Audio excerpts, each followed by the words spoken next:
ତ ଦର୍ଶକ ବନ୍ଧୁ ଆପଣମାନେ ଯଦି ବିବାହିତ ହୋଇଛନ୍ତି ବା ମ୍ୟାରେଜ କରିଛନ୍ତି ତ ଏହି ମ୍ୟାରେଜ କପଲଙ୍କ ପାଇଁ ଆସିଲା ଗୋଟେ ବହୁତ ବଡ଼ ଖୁସି ଖବର କି ଆମ ସରକାର ବିବାହିତ ଲୋକଙ୍କ ପାଇଁ ଏକ ଦମଦାର ସ୍କିମ୍ ଆଣିଛନ୍ତି ଯାହାକି 1,20,000 ଟଙ୍କାର ଲାଭ ମ୍ୟାରେଜ କରୁଥିବା ଲୋକଙ୍କୁ ହିଁ ମିଳିପାରିବ ସିଏ ବି ପୁଣି ଡାଇରେକ୍ଟ ଆକାଉଣ୍ଟରେ।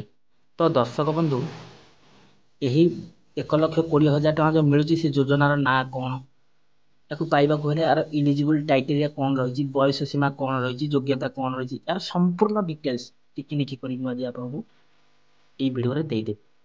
ତ ତା ପୂର୍ବରୁ ଆପଣମାନଙ୍କୁ ମୋର ଗୋଟେ ଛୋଟିଆ ରିକ୍ୱେଷ୍ଟ କି ଦୟାକରି ଆପଣମାନେ ଭିଡ଼ିଓଟାକୁ ଶେଷ ପର୍ଯ୍ୟନ୍ତ ଦେଖନ୍ତୁ।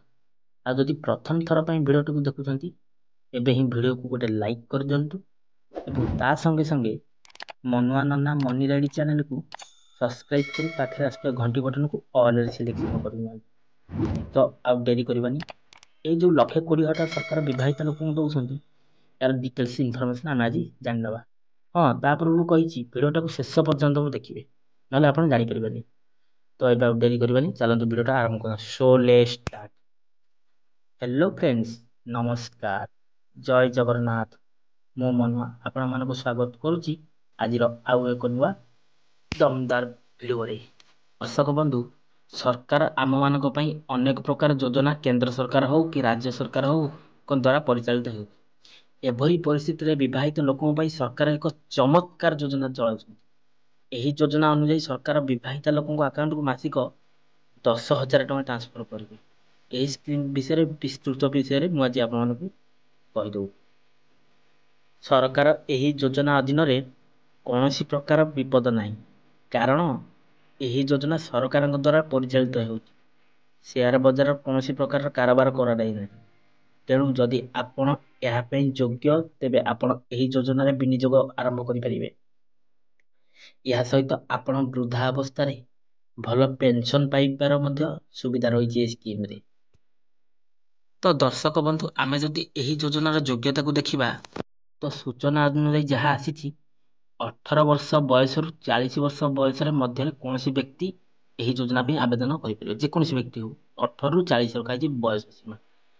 ଏହି ଯୋଜନା ବିଷୟରେ ବିଶେଷ କଥା ହେଉଛି ଉଭୟ ସ୍ୱାମୀ ଏବଂ ସ୍ତ୍ରୀ ଏଥିରେ ବିନିଯୋଗ କରିପାରିବେ ମିଳିତ ଆକାଉଣ୍ଟ ଖୋଲିକି ବା ଜଏଣ୍ଟ।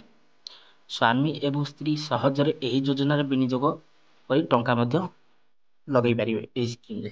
ଏହି ଯୋଜନା ଅଧୀନରେ ଉଭୟ ସ୍ୱାମୀ ସ୍ତ୍ରୀ ପାଇଁ 10,000 ଟଙ୍କାର ପେନସନ୍ ପାଇବା ପାଇଁ ମଧ୍ୟ ଏକ ନିୟମ ରହିଛି। ତେବେ ଏହି ସ୍କିମ୍ଟିର ନାଁ ହେଉଛି ଅଟଳ ପେନସନ୍ ଯୋଜନା ସ୍କିମ୍। ଏହା ଭାରତ ସରକାରଙ୍କ ଅଧୀନରେ ଚାଲୁଛି। ବୟସ ବଢ଼ାଇବାକୁ PFRDA ସରକାରଙ୍କୁ କୁହାଯାଇଛି, କିନ୍ତୁ ଏ ବାବଦରେ ସରକାର କୌଣସି ସୂଚନା ଦେଇନାହାନ୍ତି। ଏହି ଅଟଳ ପେନସନ୍ ସ୍କିମ୍ଟିକୁ ଯାହାକି ବାର୍ଦ୍ଧକ୍ୟଙ୍କର ଆଶାବାଡ଼ି ବୋଲି କୁହାଯାଏ, କାରଣ ଏହି ଯୋଜନା ଅଧୀନରେ ଅଳ୍ପ ଟଙ୍କା ବିନିଯୋଗ କରିବାକୁ ପଡ଼େ। ଏହା ସହିତ ଅବସର ପରେ ଜଣେ ମାସିକ 10,000ରୁ 5,000, 1,000ରୁ 5,000 ମଧ୍ୟ ଟଙ୍କା ପେନସନ୍ ପାଇଥାନ୍ତି। ଏହି ଯୋଜନାରେ ପ୍ରତି ମାସରେ ଆପଣଙ୍କୁ 206 ଟଙ୍କା ନିବେଶ କରିବାକୁ ପଡ଼ିବ ବା ବିନିଯୋଗ କରିବାକୁ ପଡ଼ିବ।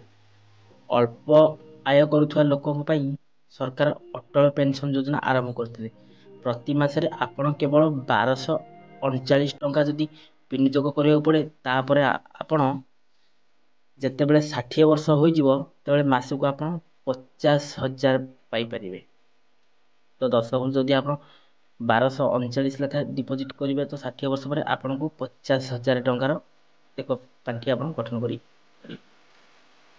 ଯଦି ଆପଣମାନେ ଉଭୟ ସ୍ୱାମୀ ସ୍ତ୍ରୀ ଏହି ଯୋଜନାରେ ଟଙ୍କା ବିନିଯୋଗ କରନ୍ତି ତେବେ ଆପଣ ଏହି ପରିସ୍ଥିତିରେ ଆପଣ ଯଦି ପ୍ରତି ମାସରେ 10,000 ଟଙ୍କା ଅର୍ଥାତ୍ ବାର୍ଷିକ 1,20,000 ଟଙ୍କା ପାଇବେ। ଯଦି ଆପଣ ମାସିକ 1,000 ପେନସନ୍ ପାଇବାକୁ ଚାହାନ୍ତି ତେବେ ଆପଣଙ୍କୁ କେବଳ 42 ଟଙ୍କା ହିଁ ଦେବାକୁ ପଡ଼ିବ। ତ ଦର୍ଶକ ବନ୍ଧୁ, ଆଜିର ଏହି ବିବାହିତ ମହିଳାଙ୍କ ପାଇଁ ଯେଉଁ ଛୋଟ ଭିଡ଼ିଓ ଅପଡ଼େଟ୍ ଦେଲି ଆପଣମାନଙ୍କୁ କେମିତି ଲାଗିଲା ଆପଣମାନେ କମେଣ୍ଟ ବକ୍ସରେ ମତାମତ ଦେବେ। ଆଉ ଆପଣ କେଉଁ ଡିଷ୍ଟ୍ରିକ୍ଟରୁ ଦେଖୁଛନ୍ତି ଖାଲି ଆପଣ କମେଣ୍ଟ ବକ୍ସରେ ଡିଷ୍ଟ୍ରିକ୍ଟର ନାଁଟି ଲେଖିବେ। ଆଉ ଯଦି ଭିଡ଼ିଓଟି ଭଲ ଲାଗିଥାଏ ଭିଡ଼ିଓକୁ ଗୋଟେ ଲାଇକ୍ କରିବେ ଆଉ ଯଦି ଏ ବିଷୟରେ PFRDA ବିଷୟରେ କୌଣସି କେହି ଲୋକ ନ ଜାଣିପାରନ୍ତି ସାଙ୍ଗମାନଙ୍କ ସହିତ ଭିଡ଼ିଓଟିକୁ ସେୟାର କରିବେ, ଯାହାକି ସମସ୍ତେ ଏହି ଯୋଜନାରେ ଟଙ୍କା ନିବେଶ କରିବେ। ଆଉ ଏବେ ହିଁ ଚ୍ୟାନେଲକୁ ସବସ୍କ୍ରାଇବ କରି ପାଖରେ ତ ଅଲ୍ ସିଲେକ୍ସନ କରିନେବେ। ତ ଦର୍ଶକ ବନ୍ଧୁ, ଆଜିର ଭିଡ଼ିଓଟାକୁ ଆମେ ଏଇଠି ରଖିବା, ପୁଣି ଦେଖା ହେବା ନେକ୍ସଟ ଏକ ଏପିସୋଡ଼ରେ। ସେ ପର୍ଯ୍ୟନ୍ତ ବିଦାୟ ଦିଅନ୍ତୁ, ରହୁଛି। ଟେକ୍ କେୟାର, ବାଏ ବାଏ, ଜୟ ଜଗନ୍ନାଥ।